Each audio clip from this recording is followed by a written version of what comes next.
Stroke का prevention जो होता है स्ट्रोक के रिस्क फैक्टर्स को मॉडिफाइड करके होते हैं।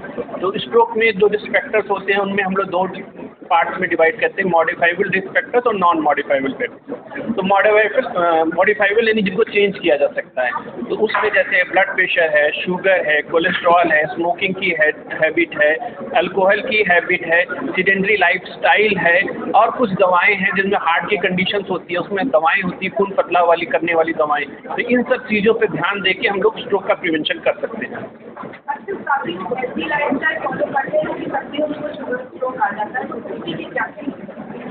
मैंने जैसे आपको पहले बताया कि कोई भी लोग जो है वो ऐसा नहीं कि कोई भी स्ट्रोक किसी को भी हो सकता है, और कुछ फैक्टर्स जो होते हैं वो मॉडिफाइबल होते हैं, कुछ फैक्टर मॉडिफाइबल नहीं होते हैं। जैसे कि जो हम लोग की रेस है, किसी को एजिंग प्रोसेस है, और किसी को फैमिली में स्ट्रोक हो चुका है, तो ये सब नॉन मॉडिफाइबल फैक्टर है। तो ये सब रिस्क फैक्टर्स के अलावा और कई बार बिना रिस्क फैक्टर्स के भी या लो रिस्क फैक्टर्स के भी स्ट्रोक हो सकता है।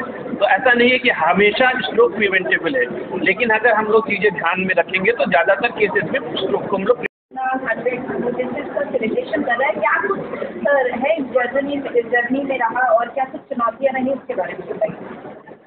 धन्यवाद। मैं doctor Ritvij Bihari, associate director neurology, Medanta hospital Lucknow से बोलता हूँ, और मैं स्ट्रोक यूनिट का इंचार्ज हूँ।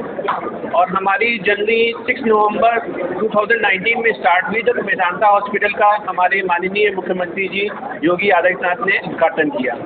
उसके बाद सर के डॉक्टर ठक्कर सर के अंदर हम लोग का डिपार्टमेंट इस्टेब्लिश हुआ। डिपार्टमेंट इस्टेब्लिश होते ही सबसे पहला जो हम लोग का न्यूरोलॉजी में होता है कि सबसे भयानक बीमारी कौन सी है, तो वो स्ट्रोक होती है। और स्ट्रोक का जो ट्रीटमेंट होता है उसको टाइम बाउंड ट्रीटमेंट होता है, उसमें जो टाइम का बहुत महत्व होता है। इसलिए स्ट्रोक जो कि लीडिंग कॉज है मॉर्टेलिटी का पूरे हमारे देश में, पूरे विश्व में, और लीडिंग कॉज है मॉर्बिडिटी का, मतलब विकलांगता का सबसे बड़ा कारण है, सबसे बड़ा कारण मृत्यु का है हमारे पूरे देश में। वो स्ट्रोक को ट्रीट करने के सबसे बड़ी चुनौती थी, और जो कि हमारे प्रदेश के और देश के इस भाग में बहुत ही पिछड़ी हुई थी। तो उसको देखते हुए, उद्देश्य करते हुए हम लोगों ने शुरुआत में एक टीम बनाई, और फिर धीरे धीरे उस टीम को बढ़ाया। हम लोगों ने एक कोड ब्रेन बनाया, जिससे कि कोड के जो स्ट्रोक के पेशेंट जो हमारे पेशेंट्स जो आते हैं उनका त्वरित इलाज हो सके, उनका तुरंत CT स्कैन हो सके, उनका जो प्रोसीजर होता है थ्रोम्बोलिसिस प्रोसीजर या थ्रोम्बेक्टमी प्रोसीजर, वो प्रोसीजर हो सके, फिर उसके बाद उनकी निगरानी हो सके, उनका पूरा इलाज है। इसमें पूरे प्रशासन का, मेदांता के प्रशासन का, इमरजेंसी में डॉक्टर लोकेन का, डॉक्टर रोहित की टीम जो कि इंडोवेस्कुलर प्रोसीजर्स का, हमारी नर्सेस की टीम जो कि 24 घंटे और 7 दिन बिना किसी भी अवकाश के, मतलब 24/7 ये पूरी चीज़ें करती रही। कई बार जो होते हैं पेशेंट्स ऐसे होते हैं जिनमें हम लोग आते हैं इमरजेंसी में, वो स्ट्रोक के नहीं निकलते हैं, और कई बार स्ट्रोक के निकलते हैं। तो इस तरीके से जो पेशेंट जो एलिजिबल थे इस ट्रीटमेंट को, हम लोगों ने उसको किया, और आज का वो दिन है जबकि हम लोगों ने 100 पेशेंट्स को क्रॉस कर लिया है। ओके।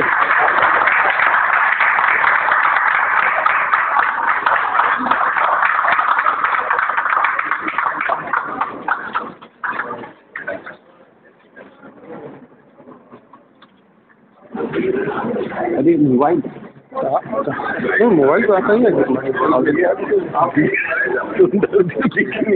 मोबाइल। इतना बताना चाहता हूँ कि स्ट्रोक में पूरी टीम वर्क चाहिए, जो कि एम्बुलेंस से स्टार्ट होकर के मरीज को यहाँ लाना है और उसका पूरा इलाज है, तो उसमें हम लोग को हर तरह का सहयोग चाहिए। एक जो नई चीज़ है जो हमारे CFO साहब बैठे हैं कमल, एक उन्होंने एक हम लोग का मेट्रोनिक कॉर्पोरेशन से भी टाई अप चल रहा है, जिसमें हम लोग आसपास के 4 अस्पतालों को जोड़ेंगे और उनको वहाँ से अपने जोड़ करके स्ट्रोक की जो मैनेजमेंट की सुविधा है वहाँ से यहाँ लाएंगे। तो उससे एक बड़े एरिया में ये स्ट्रोक का मैनेजमेंट उत्तर प्रदेश में बढ़ेगा, जो कि बहुत अच्छी चीज़ होगी, क्योंकि ये बहुत आवश्यक है कि अभी अगर आप थ्रोम्बोलिसिस जो हम लोग का इलाज होता है स्ट्रोक के केस में, दूसरे प्रदेशों में 7 से 11% तक है, और उत्तर प्रदेश में खाली सिर्फ 0.016 है। तो ये नंबर हमें बढ़ाना बहुत ज़रूरी है। तो आप लोगों से सबसे मेरी यही प्रार्थना है कि ये अवेयरनेस कि स्ट्रोक के केस का तुरंत इलाज होना चाहिए, 4.5 घंटे के अंदर होना चाहिए। इसकी और जरूर इस संदेश को जनता में पहुँचाएँ जिससे कि इलाज इसका अच्छे से अच्छा मिल सके।